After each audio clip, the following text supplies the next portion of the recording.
हर हर महादेव। ओम नमो भगवते वासुदेवाय। आप सबका एक बार फिर से स्वागत है मेरी YouTube चैनल पर। आप सब पर और आपके परिवार पर सदा लक्ष्मी नारायण की कृपा बनी रहे। तो आज हम इस वीडियो में सुनेंगे अध्याय 8 और साथ में ज्येष्ठ मास में केले को जल देने की कथा। ज्येष्ठ मास में केले के वृक्ष को जल देने की परंपरा धर्म, प्रकृति और पुण्य से जुड़ी मानी जाती है। हिंदू मान्यता में केले का वृक्ष भगवान विष्णु और देवी लक्ष्मी को प्रिय माना जाता है। ज्येष्ठ मास की गर्मी में केले के वृक्ष को जल अर्पित करने से सुख, समृद्धि और पुण्य की प्राप्ति होती है। पुराने समय में एक गरीब ब्राह्मण दंपति रहता था। वे बहुत धर्मात्मा थे, लेकिन घर में हमेशा धन की कमी बनी रहती थी। एक दिन गांव में एक संत आए। ब्राह्मणी ने श्रद्धा से उनकी सेवा की।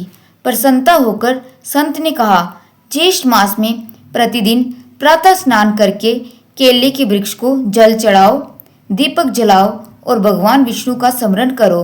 तुम्हारे घर की दरिद्रता दूर होगी। अगले दिन से ब्राह्मणी ने नियम पूर्वक केले के पेड़ को जल देना शुरू कर दिया। वे वृक्ष की परिक्रमा करती और ओम नमो भगवते वासुदेवाय इस मंत्र का जाप करती। कुछ ही दिनों में उनके घर की स्थिति बदलने लगी। धन, अन्न और सुख की वृद्धि होने लगी। उसी गांव में एक धनी स्त्री रहती थी। उसने ये सब देखा तो बिना श्रद्धा के केवल दिखावे के लिए केले के पेड़ को जल देना शुरू कर दिया। उसे कोई फल नहीं मिला। तब संत ने समझाया, केवल कर्म नहीं, श्रद्धा और सेवा भाव भी आवश्यक है। वृक्षों की सेवा भगवान की सेवा के समान है। तब से ज्येष्ठ मास में केले के वृक्ष को जल देने की परंपरा और अधिक प्रचलित हो गई।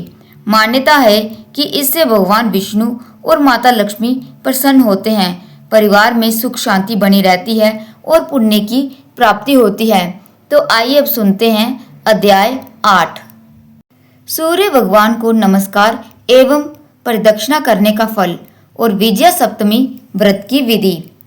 देव ऋषि नारद ने कहा, साम, अब मैं आपको भगवान सूर्य नारायण के पूजन, उनके निमित्त दिए गए दान तथा उनके किए गए प्रणाम एवं प्रदक्षिणा के फल के विषय में दिंडी और ब्रह्मा जी का संवाद सुना रहा हूँ। आप ध्यान से सुने।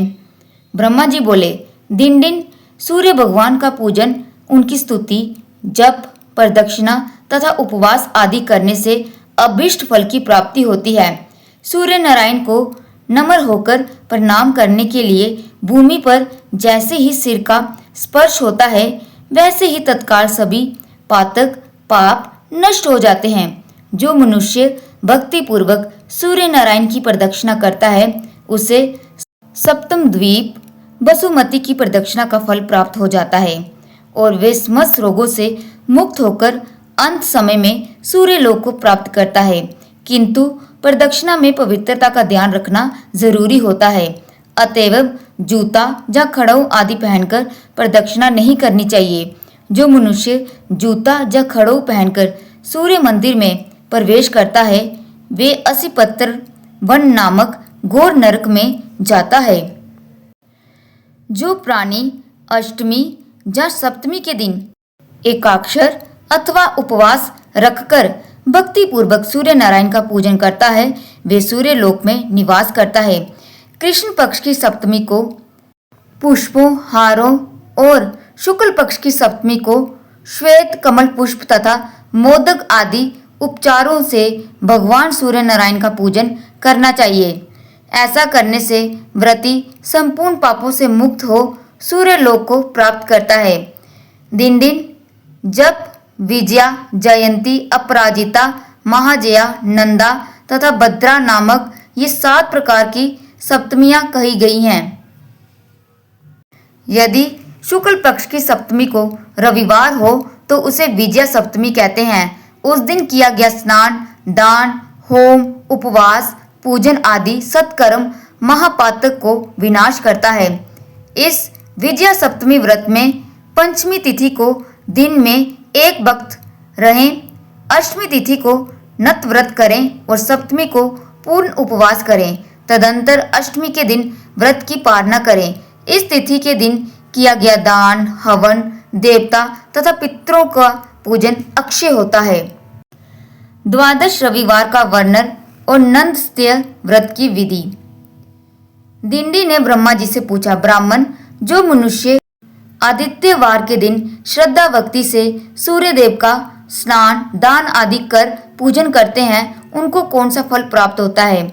और जिस वार के संयोग से सप्तमी तिथि विजया कहलाती है, उसके महात्म का आप वर्णन करें।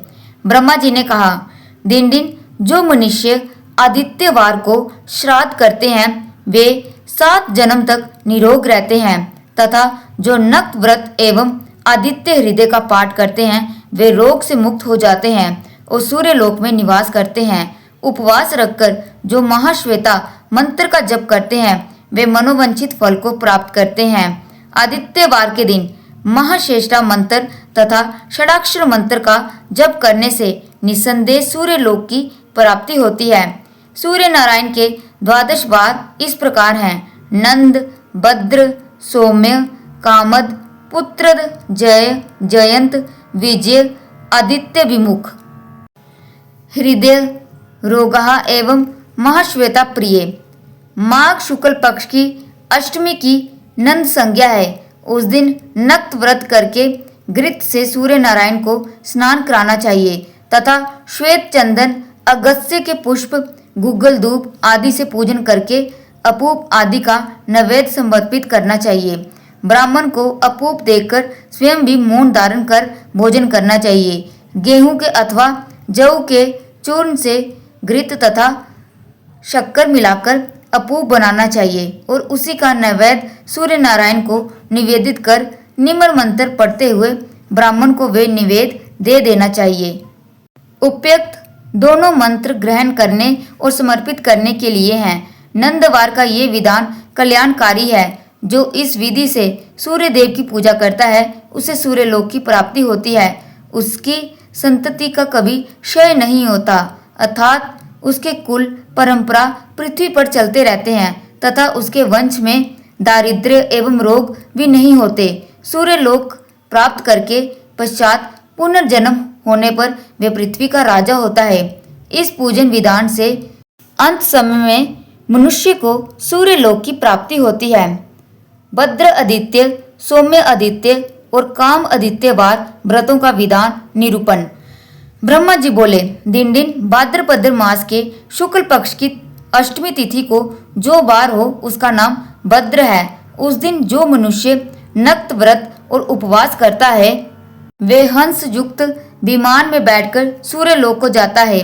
उस दिन श्वेत चंदन, मालती पुष्प, विजय धूप तथा नैवेद्य से मध्य काल में सूर्य नारायण का पूजन करके ब्राह्मणों को भोजन कराकर यथाशक्ति दक्षिणा देनी चाहिए। दिन यदि रोहिणी नक्षत्र से युक्त आदित्यवार हो तो उसे सोमवार कहा जाता है। उस दिन किए जाने वाला स्नान, दान, जप, होम, पितृ देव आदि तर्पण तथा पूजन आदि कृत्य अक्षय होते हैं। मार्गशीर्ष शुक्ल पक्ष की अष्टमी तिथि को जो वार हो, वे कामदवार कहलाता है।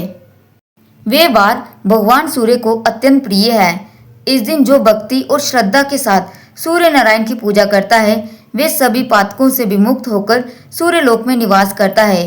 इस व्रत को करने से विद्यार्थी को विद्या, पुत्र हेतु को पुत्र, धनार्थी को धन और आरोग्य को अभिलाषी को आरोग्य की प्राप्ति होती है।